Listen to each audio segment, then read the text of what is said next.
All right. Well, thanks so much, everyone, for stopping by to listen to me. I hope this can be at least a little bit helpful to some of you.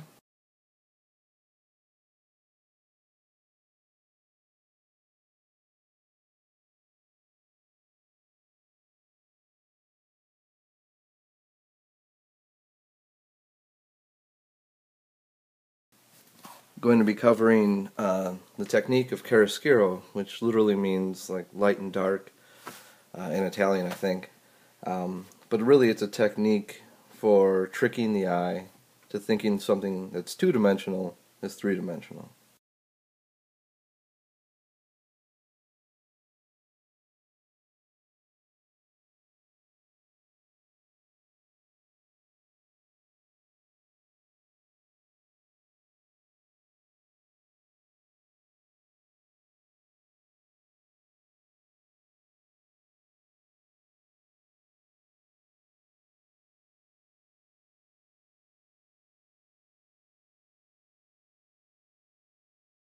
So I'm just going to give you some basics on it. I'm sure many of the people on here know a great deal more about it than I do.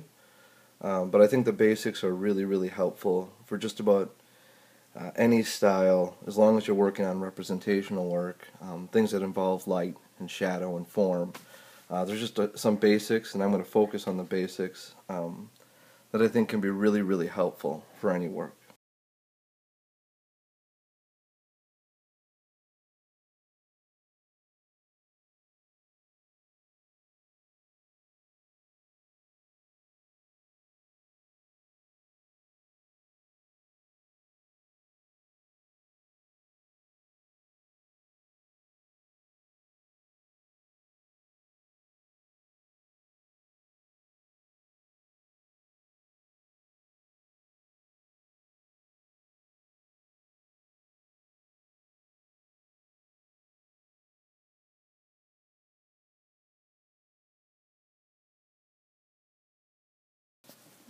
So I'm going to start here with just some basic forms. I'll be doing a sphere, kind of the traditional, you usually get like a plaster cast of a sphere and shine light on it and draw it.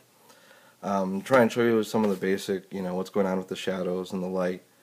And then I'll probably move on to a couple other smaller images, like facial features, just to present some of the basics. And then after that, look at one of my portrait drawings that I've done and try, examine some of the rhythms of the shadow and light. So I'm going to get started drawing, and after I'm done with this, maybe look at for some questions.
Okay, so there's the sphere.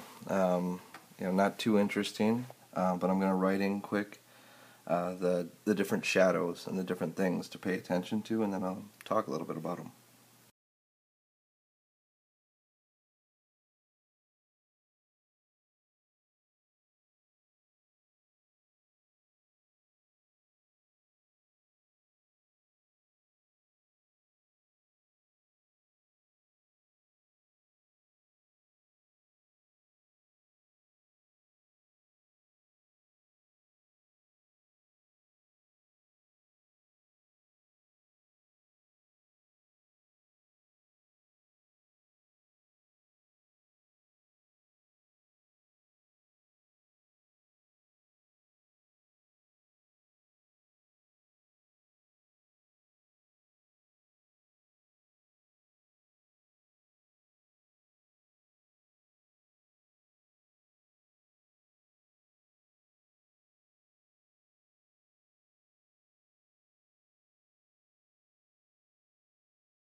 Oh, I see my text didn't show up very well. Well, I'll try and explain it as best I can.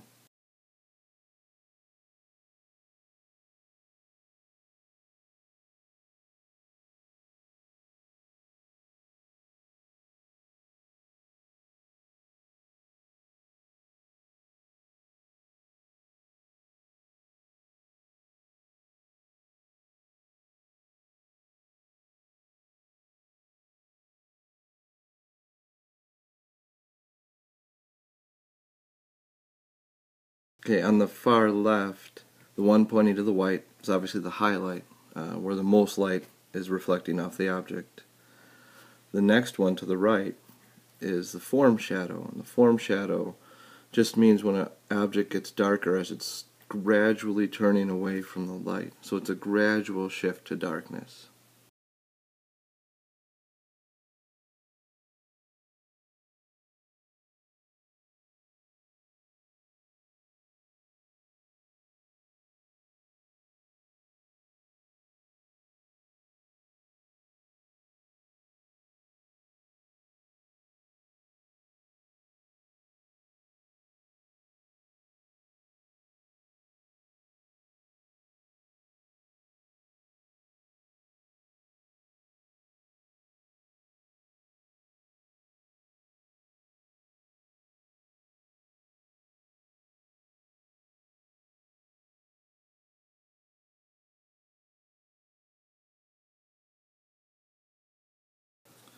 Next up is called the core shadow, and it's the one that's taking place in between the mid values and that light spot on the back side of the sphere.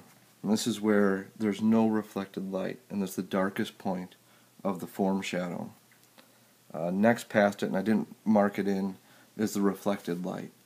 And that's where you're getting light that's bouncing off of the environment that it's around. So if we have the sphere set up on the table and the light is pointing down at it, there's light bouncing off the table back into the form.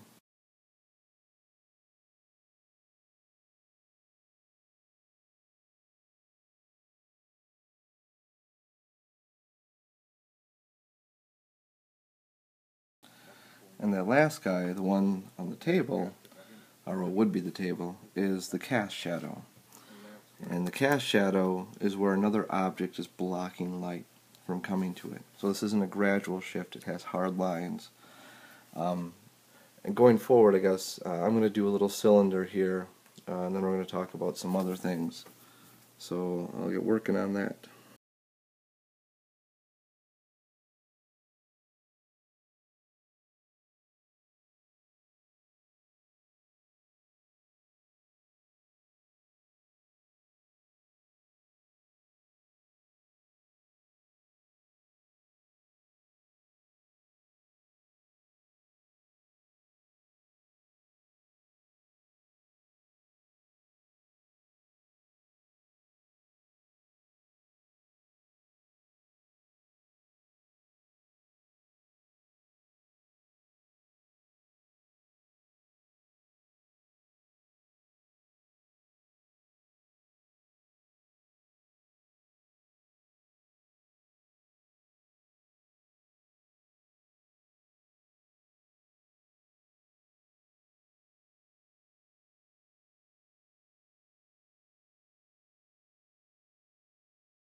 Okay, again with the cylinder here, you can see the highlight. You can see where the form is turning away from the light, and that core shadow, which is kind of clunky here, but you can see it, and the reflected light on the other side. Do you guys have any questions on the reflected light? I'm not going to be able to give a huge scientific explanation for it, but any simple questions?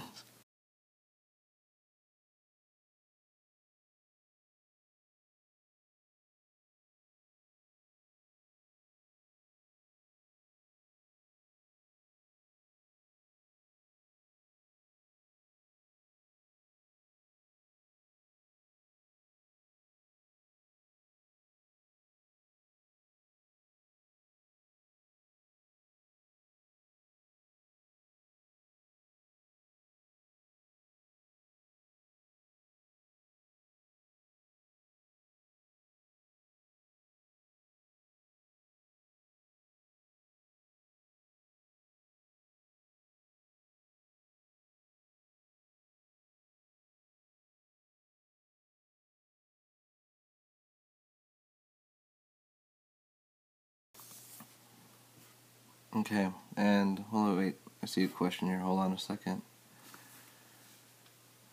Any darker shadow under the sphere?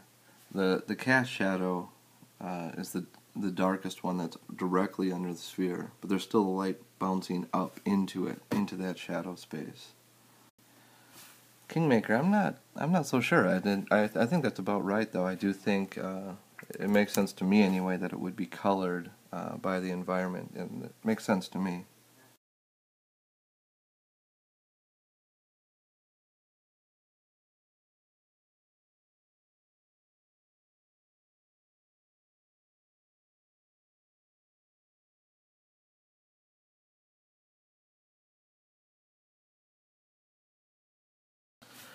I guess for me with these, I mean the reflected light is cool, and it's something, if you're going to really get into chiaroscuro, you're going to really get into the reflected light. But I'm kind of going forward here, I'm going to do a little bit with it, but I'm really going to focus on the form and cast shadows.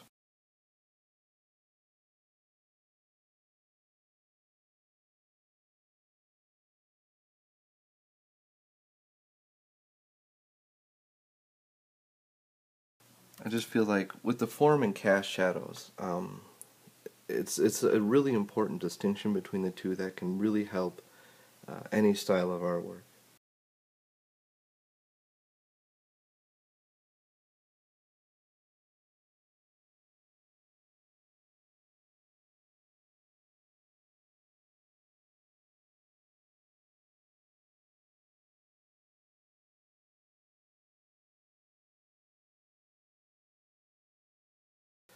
Now, the form shadows are the ones that are gradually turning away from the light.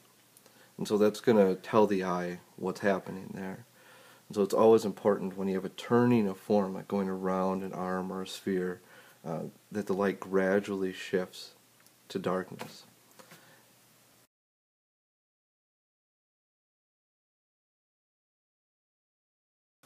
Now, unlike the form shadow, the cast shadows have hard edges, and so that's telling the eye that this is where light is being blocked by another object.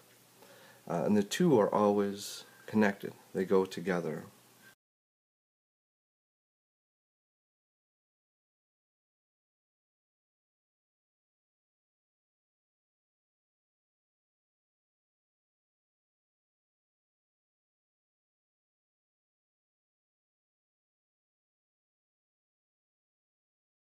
And they create a rhythm of form shadow turning into cast shadow, because as light is being blocked by one form, it's casting on the next. So I'm going to do a couple of examples here from facial features, and the main focus really is the form and cast shadows to define the form.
Okay, so there is the eye. Kind of crudely done, but there it is. But you can hopefully see some of these ideas with the form and cast shadows.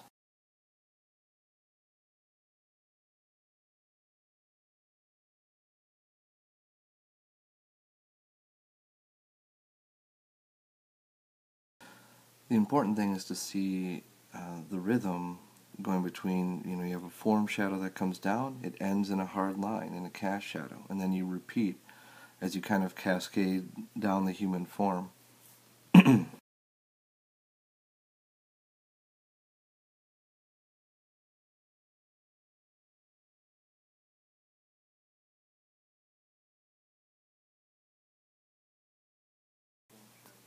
And just looking at the comments, Stitches 360, yeah, just using white, changing the opacity all the time. That's how I work to kind of mimic the way you would put paint down, thin or thick.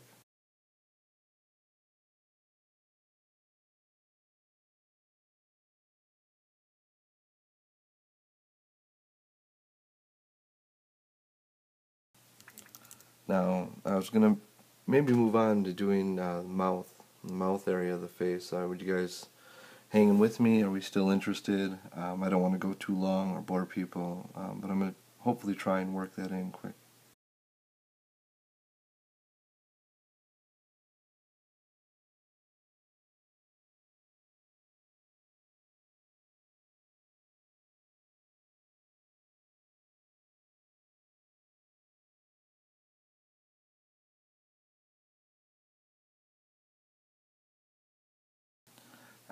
As to the question as to whether the stylus is pressure sensitive, no, it is not. That would be a cool thing to have, but I do not have one.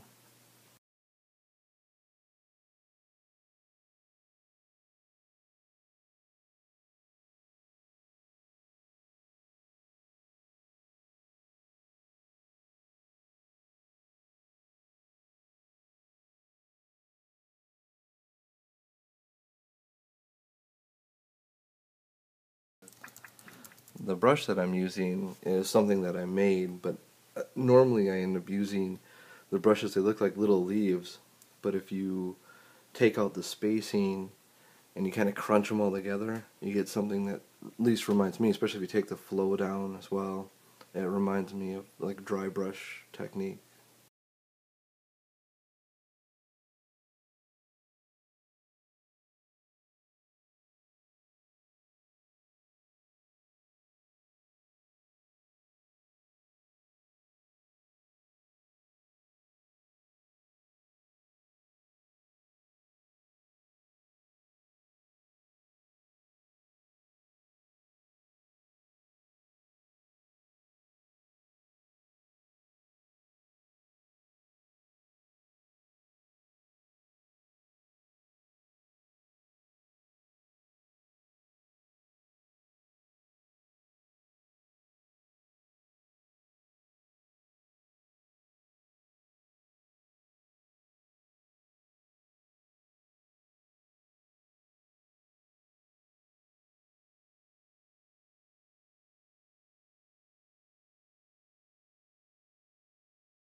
Okay, there is the mouth.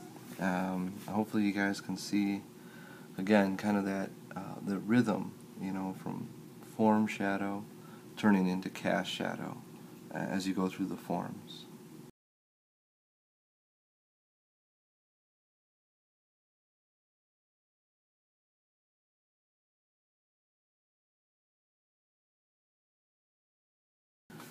Were there any questions while I was working? I was kind of just focusing on what I was doing. So if anyone has any questions, I'll try and answer them before. I'm just going to move on and look at some portrait work that I've done.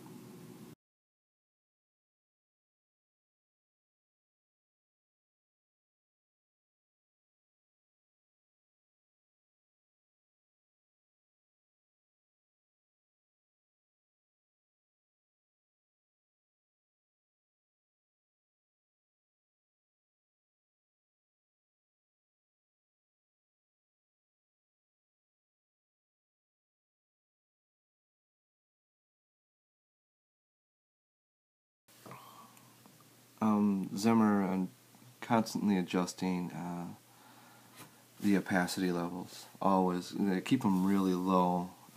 Between, I think the highest opacity would be like 40 some percent for the whites, and down to like 10%.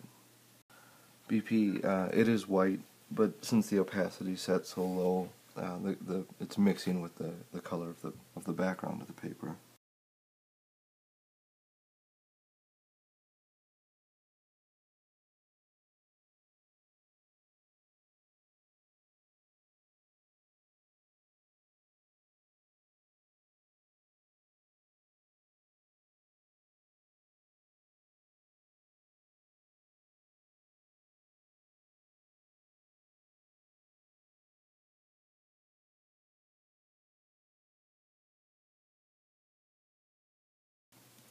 Um, Dr. Tozy, I hope I'm saying that right, usually start with just a general dark form for all of it, and then kind of go from there. Now, I don't start with it being the darkest dark, but once I get that form in, you get the shape in, then I start to look for where the darkest dark would be.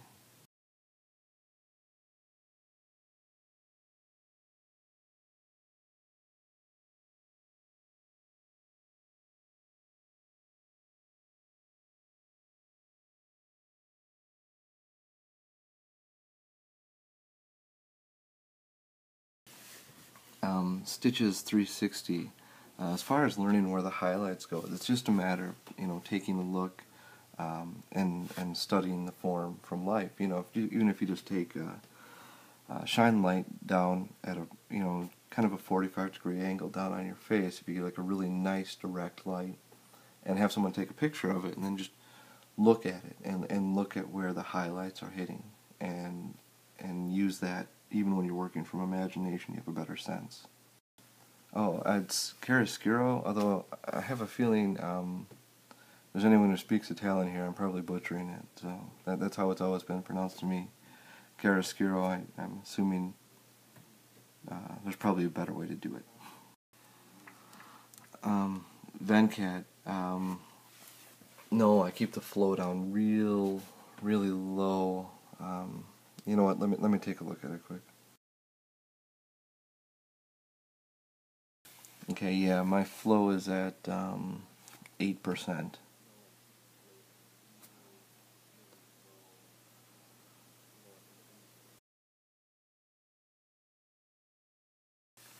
Moonchild, no, these are just from imagination.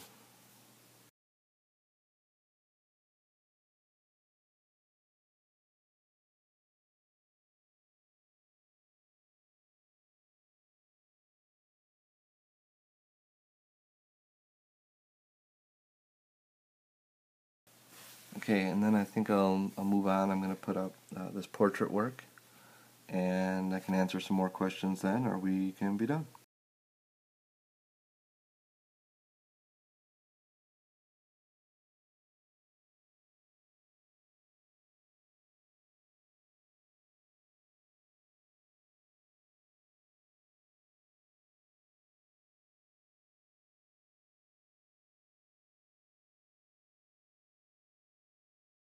Okay. Okay, so this is a portrait of my dad that I did, a couple years ago. But here you can really see, hopefully clearly, that rhythm of forms.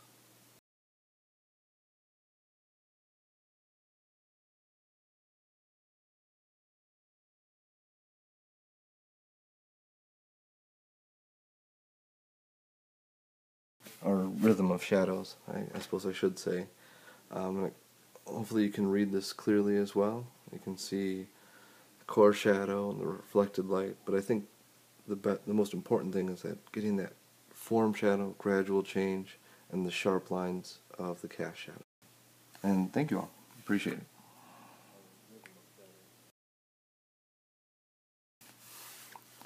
it. Artigan, yeah, that's usually how he looks.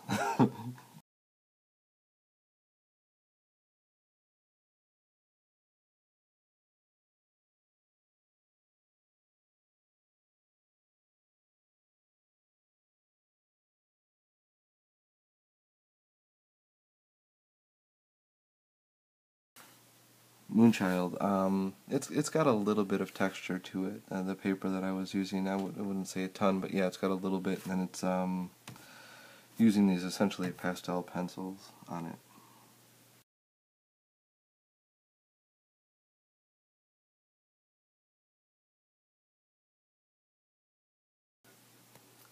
So please let me know any other questions. I hope this has been interesting for you all. I really appreciate you all taking a look at it. Now, I see a question here. Hold on a second.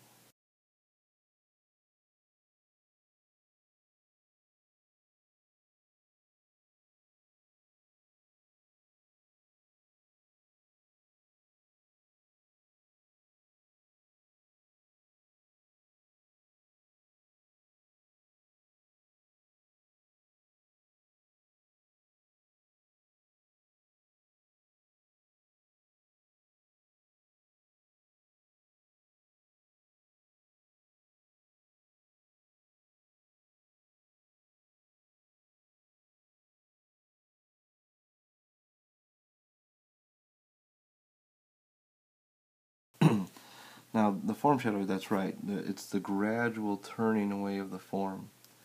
The core shadow is related to that. It's that part where you're shifting from light to dark, and it's going to be the darkest part, besides the cast shadows.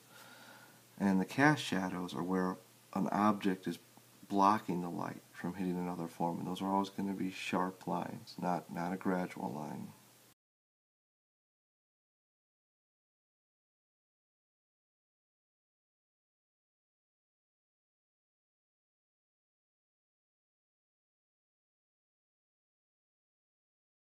So yeah, thanks again, y'all, and please feel free to send me a message if you have any questions. Hopefully I can answer them.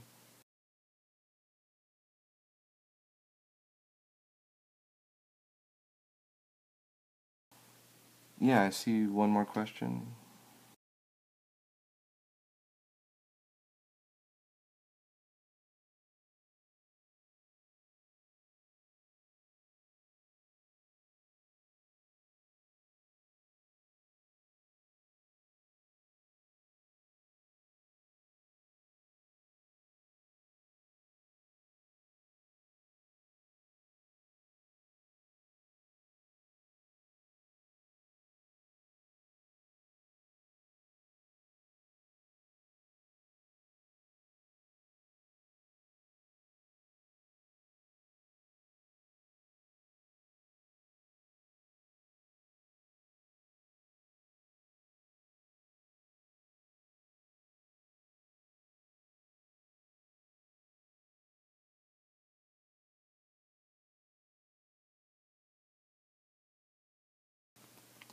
Now, the right side of the nose, it's casting the shadow down onto the upper lip. The actual form of the nose itself is a form shadow, that kind of gradual. But yeah, right under everything underneath it and just to the right, it's casting a shadow onto that form.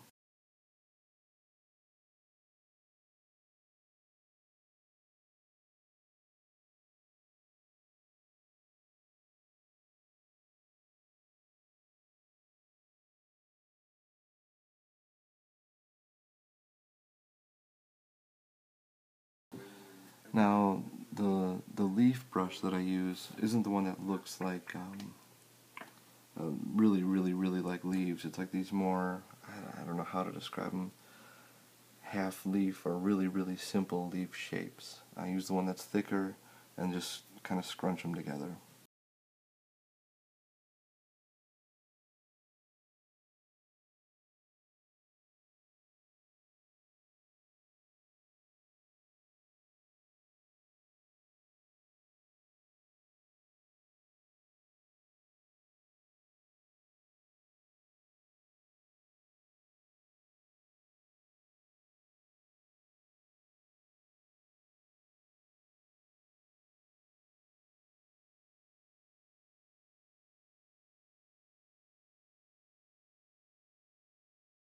So yeah, thanks again, really, everyone, for checking it out.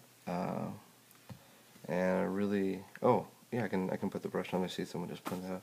Yeah, I'll do that really quick. And yeah, thanks again. And any suggestions for things people would like to hear about, that would be cool. Or again, just let me know if you have any questions too. You can just send a message to me.